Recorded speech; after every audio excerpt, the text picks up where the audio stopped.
Chapter 28 starts the beginning of a new time period for AP World History. 1750 to 1900 is a time of political, social, and economic revolutions. This chapter will focus on the political revolutions of Western Europe and the Americas. In this section, entitled Popular Sovereignty and Political Upheaval, we will talk about Enlightenment ideas and how they were first put into practice during the American and French revolutions. We will also explain how the chaos caused by the French Revolution leads to the rise of French dictator Napoleon Bonaparte. The seeds of the American and French revolutions were planted during the Enlightenment. An important concept to discuss during the Enlightenment was popular sovereignty, the idea that supreme authority rests in the hands of the people. Since the reign of Louis XIV, European monarchs claimed a divine right to rule. Kings, who were actually referred to as sovereigns, believed that their right to rule came directly from God and had no direct accountability to the subjects of their kingdom. The Enlightenment challenged the divine right theory. Philosophes believed that monarchs should be accountable to their subjects.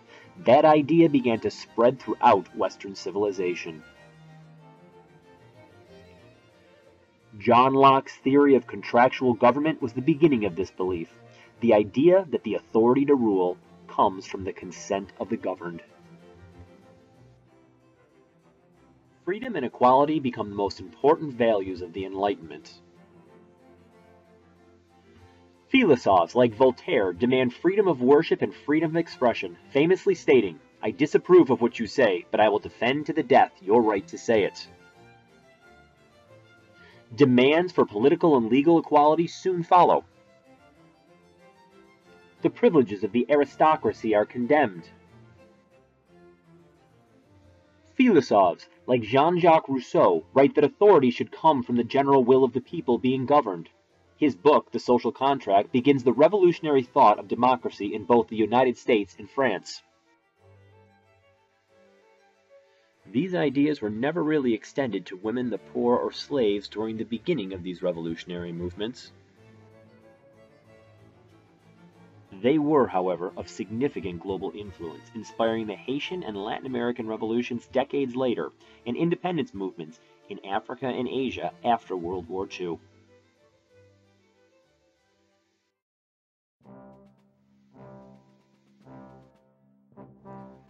The American Revolution had its roots in the tensions that developed between the colonists and Britain after the 7 Years' War. Although a British victory meant a safe North American continent for the colonists, it also meant that the colonists needed to help pay off the debt the French and Indian War accumulated. The result in an increased tax burden for the 13 colonies, something they very much resented.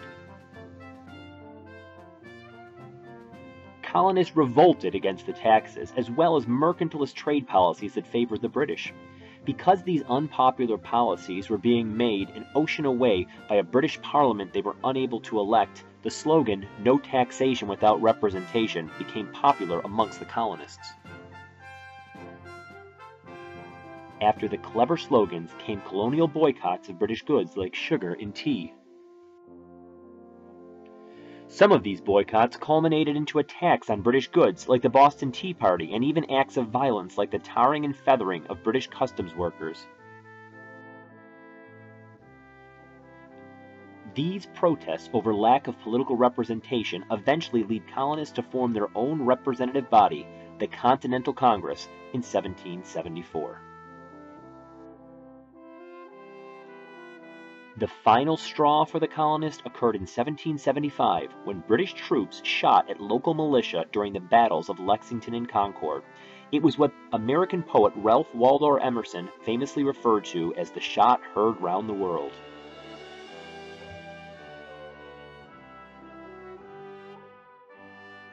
On July 2, 1776, the Continental Congress voted to officially sever ties with the British Empire. Thomas Jefferson was persuaded to write a formal statement, and on July 4th, the Declaration of Independence was signed. Although the document was written by Jefferson, he was heavily influenced by Enlightenment thinkers like John Locke.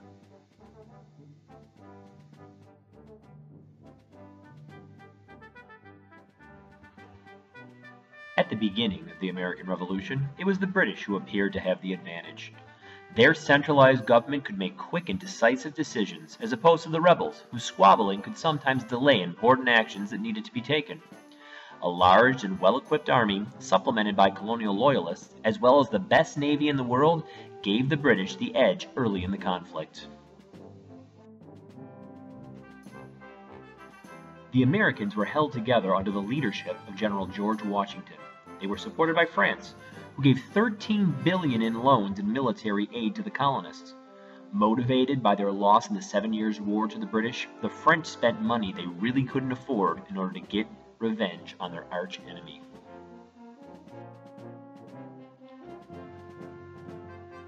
As wealthy and as powerful as Britain was, it could not afford to keep spending money on this American Revolution. Weary of a costly conflict that was diverting resources away from its colonies in Asia, Australia, and the Caribbean, British forces surrendered in 1781.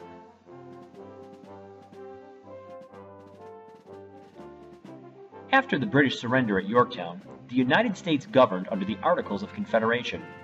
After 6 years of discussion and debate on the best way to organize a government, the Constitutional Convention adopted the Constitution of 1787. Amended to include a Bill of Rights, the Constitution guaranteed freedom of press, of speech, and of religion. It created an American republic based on the principles of freedom, equality, and popular sovereignty. The full extent of these rights were granted only to men of property. Women and slaves would have to wait many years to gain equal status.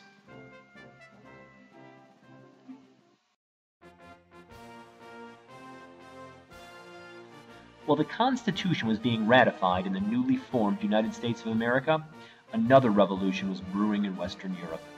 The French Revolution is considered to be one of the biggest turning points in European history. Many factors contributed to the revolutionary feeling in France in the 1780s, from weather patterns that affected food supply to the spending habits of Queen Marie Antoinette.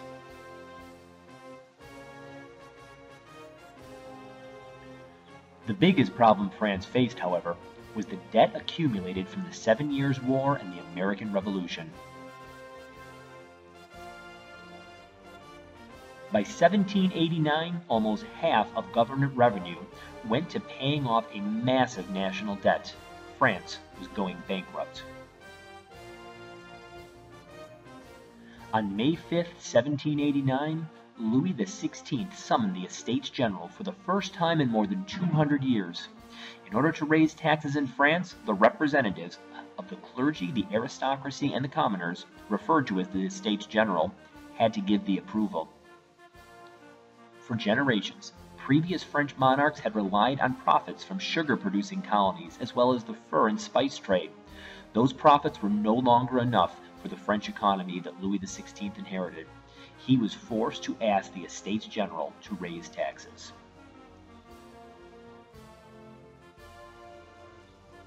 Once the Estates General was convened, it was clear that many representatives, especially from the Third Estate, the commoners, wanted much more than a simple vote on tax increases.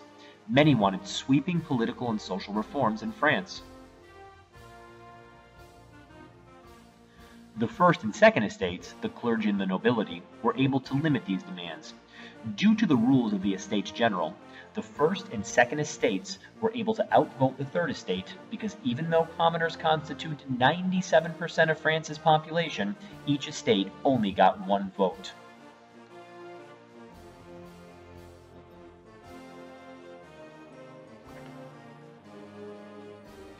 Throughout the Estates General, many members of the Third Estate demanded a written constitution along with popular sovereignty. Fed up with what was seen as an unfair and arcane representative body, the Third Estate created its own representative body, the National Assembly, on June 17th of 1789. A month later, upset over lack of representation in the Estates General as well as skyrocketing bread prices, an angry mob stormed the Bastille, an infamous prison usually reserved for political dissidents. This event is considered to be the symbolic start of the French Revolution, and its date, July 14th, is celebrated with as much patriotism in France as the 4th of July is here. By August of 1789, the National Assembly adopted the Declaration of the Rights of Man and Citizen. This document, a kind of Declaration of Independence combined with the Constitution, stated that men are born and remain free and equal in rights, and that the aim of all political association is the preservation of the natural rights of man. These rights are life, liberty, property, security, and resistance to oppression. The Declaration of the Rights of Man became the foundation of the quest for equality that the French sought throughout the Revolution.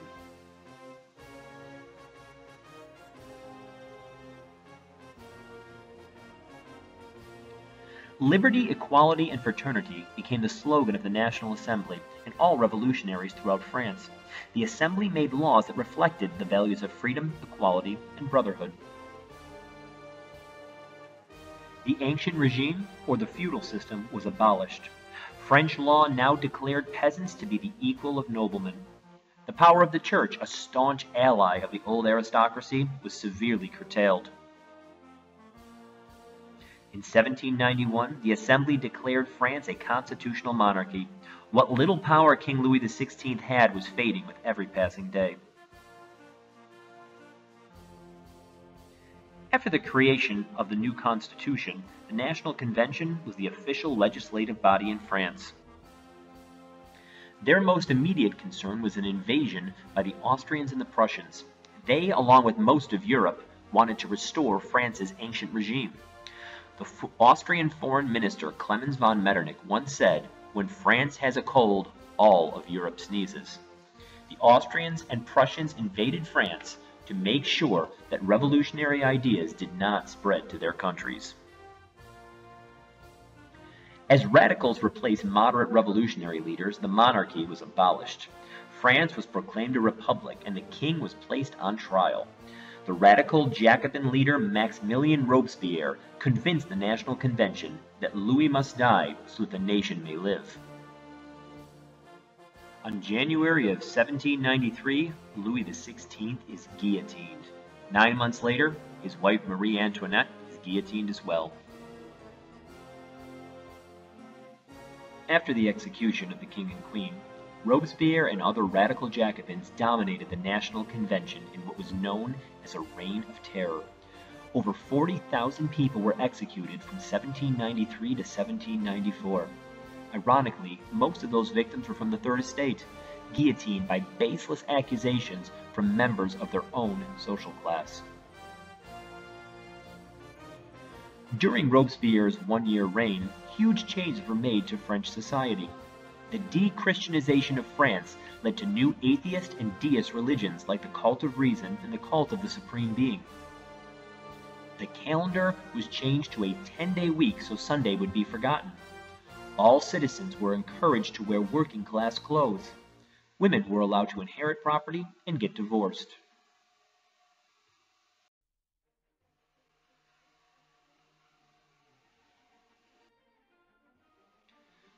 Executions, de-Christianization, and an all-around feeling of terror led to a conservative backlash against the revolutionaries.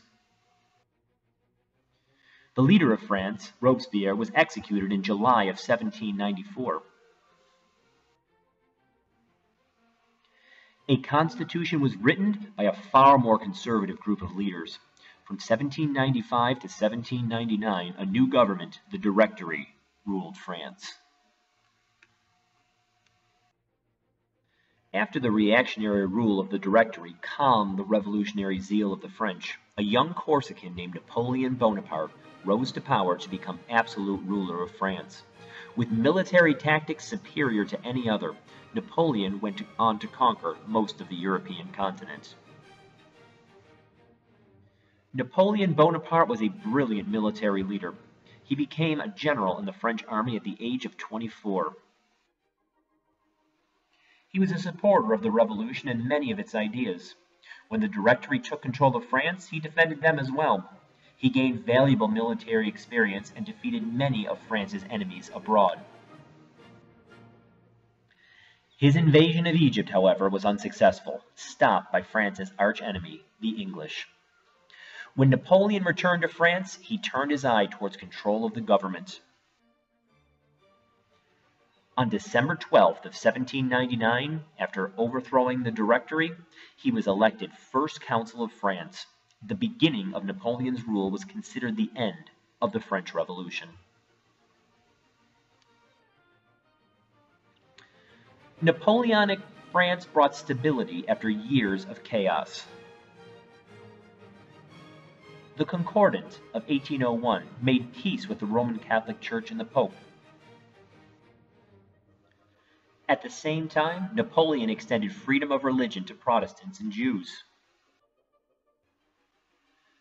His Civil Code of 1804 granted political and legal equality to all adult men in France. At the same time, Napoleon restricted individual freedom, especially freedom of speech and freedom of the press.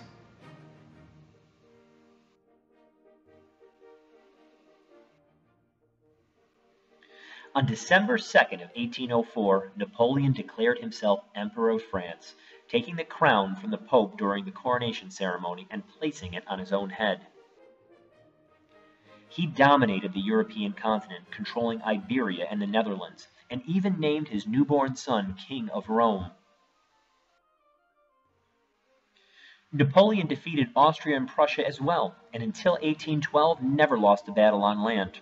On the high seas, however, he was only able to fight the British to a draw. In 1812, Napoleon invaded Russia with over 600,000 troops. Reaching Moscow, the French encountered an abandoned city burnt to the ground. Retreating in the midst of a frigid winter, Napoleon's Grand Army suffered massive losses. Less than 93,000 escaped Russia. The fall of Napoleon came shortly after his disastrous invasion of Russia. A coalition of Russia, Prussia, and Austria forced him to abdicate in April of 1814. He was exiled to the island of Elba and escaped in less than a year. Napoleon returned to France and quickly raised an army. He was defeated once and for all by the British and Prussians at the Battle of Waterloo.